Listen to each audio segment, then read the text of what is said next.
Hi guys, it's Joey. So this is my altar for the month of Hawthorn Huath, which starts today.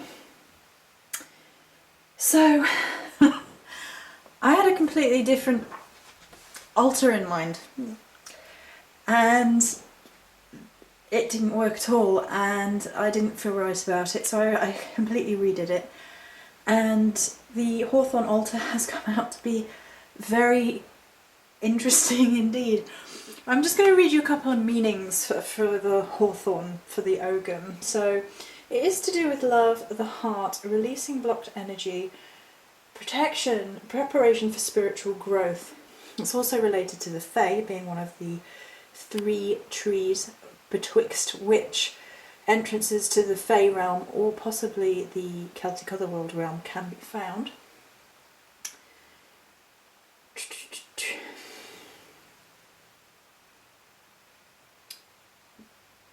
There's bits here about releasing blockages and helping you find your power as well, which I wanted to touch on. Right, so originally it was going to be a light altar. It's not.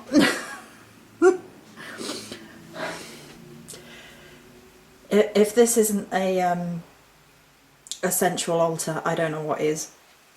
Right, so I'm going to talk about why we've gone down this path rather than the other. So initially I had a much lighter altar in mind, and I was like, okay, we'll have the sort of, you know, the lighter aspect, the blossoms, the little bit more wit. Nope.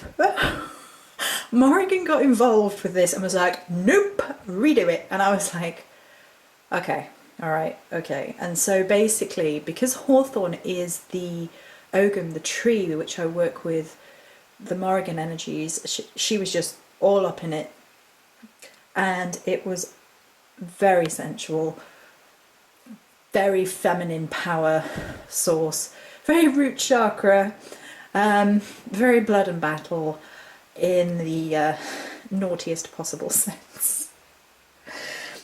It's not what I had in mind, but I do as I'm told. So first and foremost, we have the altar cloth, which is black, red, and there are white parts in it.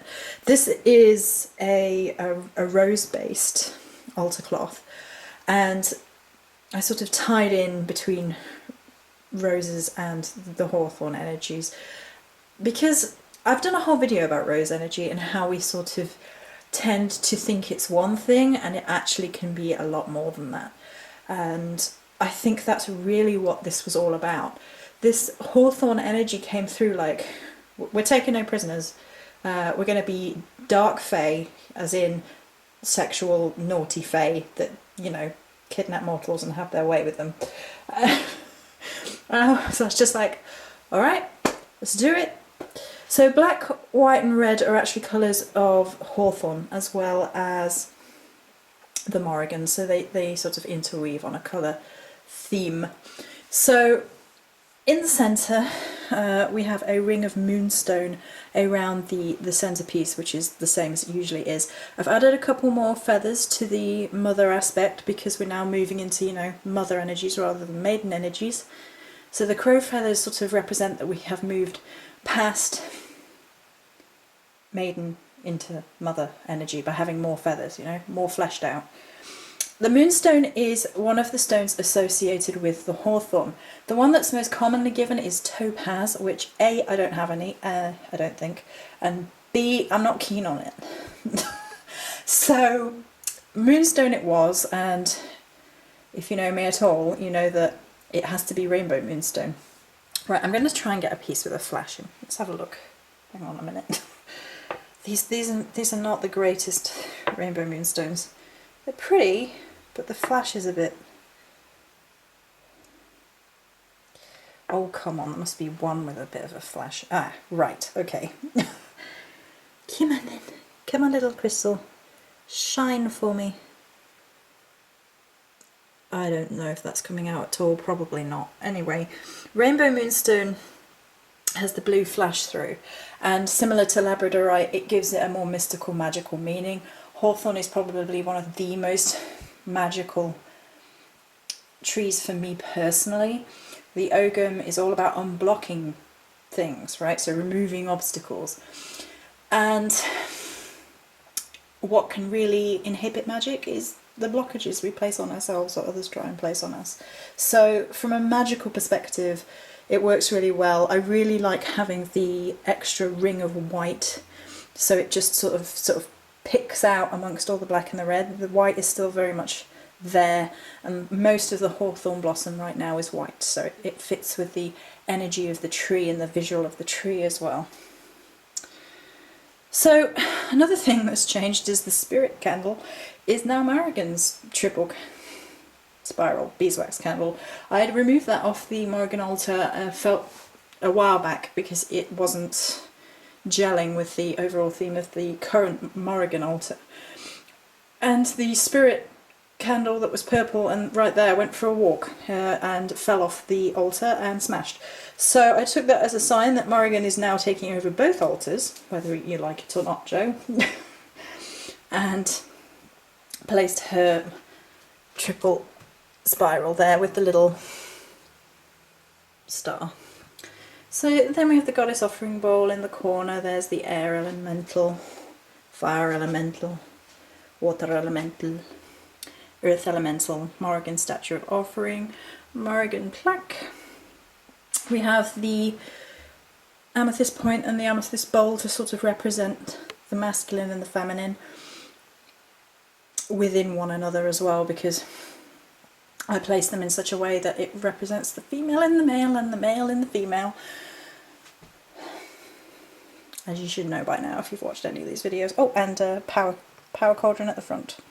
But the last thing that we really want to talk about, oh, I suppose actually, there you go, there's plenty of hawthorn bits and pieces in there, including a great big spike. This is a very thorny altar. Right, so this is a deep purple pillar candle. Again, if you haven't seen the altar before, I like how it creates a doorway. I do this with all of them because I like having that height. It creates a doorway, it sort of invites the energies into the altar space. The purple is one of the colours associated with hawthorn. At first I was like, I don't know if I can incorporate purple because with the other setup it looked wrong, and I was a little bit just like that. That was a beautiful noise. The altar might be sexy, but I'm not apparently. Anyway, so we went with a deep royal purple. It's the colour of Morrigan, it's the colour of royalty. If it is associated with hawthorn, which I was beginning to get doubtful about, I was like, why is it associated with hawthorn? There are places saying that it is, but no real explanation, because it's obviously not tied to it in a nature sense, because hawthorn isn't purple. But it can be tied to the realm of the spirit, which can be tied to the realm of the fae, and with it being one of the triple fae trees, then I suppose you can do it that way. Anyway, we went with a deep royal purple. It ties back to the Morrigan. It gives a regality to things. It's also good for overcoming spiritual blockages. And then down at the base, we have this sort of very sensual blend around the base of both candles. And it's hawthorn berries, hawthorn bark, hibiscus flowers, and rose petals. And it's all very, very much about the sensual relationship between the fae and in May, because, you know, we're moving into the hotter months now. So before it gets all very much about fire and sun energy, we've got a little bit of leftover naughtiness from Beltane and a little bit of Morrigan a complete Morrigan going through the whole altar setup.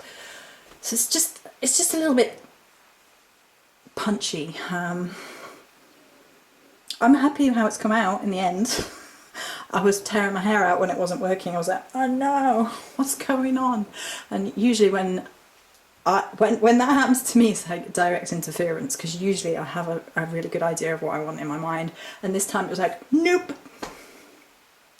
So there you go. Happy month of hawthorn, everybody. I'm excited. It's my favourite, so I would endeavour to get the hawthorn Blech. I will endeavour to speak the English language properly whilst recording videos. I will endeavour to get the Hawthorn information out much earlier than the Willow stuff. Hopefully it will be a much calmer month, I hope. Many blessings.